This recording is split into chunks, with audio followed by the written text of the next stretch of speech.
ये गलत ॻाल्हि आहे। घोट जी इज़त कबी आहे, हुनखे शिकायबो न आहे। सिकणो थोरे या घोट आहे लालू। लालू घोट आहे त पहिरां पैसा रख, पोइ खाराईंदी सही। अबा लालू दे बुखिए खे 50 रुपया। न न 50 रुपया छा मां पिनास थी, पूरा 500 रुपया वठंदी सास।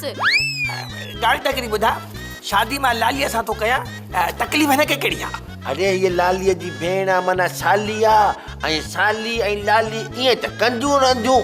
तूं बस करे बर्दाश्त कर, रुगी हापूं करे छॾ। अॼु नहीं हप ये खाई वठी। हा कुंवार लाइ बि कुझु छॾीस न। खबर आहे मूंखे, अधी लाली लाइ बि कुझु पैसा लिकाए रखिया हूंदई। बात न पट, पहिरां 100 नोट ॾे। 100 नोट? हा ॾिठा कढ कढ अथई। हेड़ो भला हेड़ो सही आहे।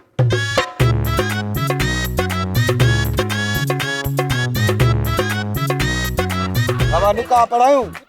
आओ मौलवी साहब देर न कयो। हाँ साईं, हाँ बिस्मिल्लाह कयो।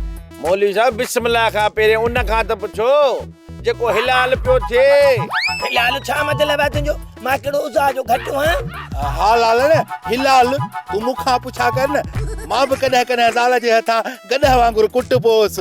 सेठ धनु धोबी ॿिया खिलनि त ठहे थो, तूं त हिन ग़रीब खे न टोक न। मुंहिंजा दोस्तो संगतियो साथियो ओ मवाली यार मूंखे सलाह सुठी जो, अञा मौली साहब बिस्मिल्लाह न पढ़ी आहे। न लालू तकड़ न कर बाबा।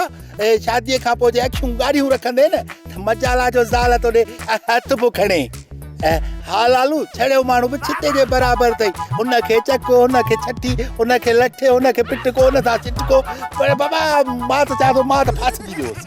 हाणे सेठ धनु है कमाल करे छॾी, पोतड़ो फाड़े रुमाल करे छॾी। मवाली त मूंखे ॾकाए छॾियो, जरे गॾु मां मोड़ लाइण वारियोसि। वाह लालू वाह, लीलाए लीलाए मछ त लाली मिली अथई।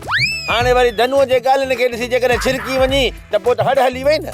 घोट बिस्मिल्लाह कयूं? हा हा मौलवी साहब हली बिस्मिल्लाह कयो।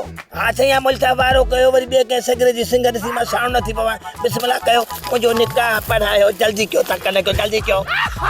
सब्सक्राइब कयो असांजो official YouTube channel Sindh TV HD drama ऐं वधीक अपडेट लाइ बेल आइकन खे क्लिक करियो।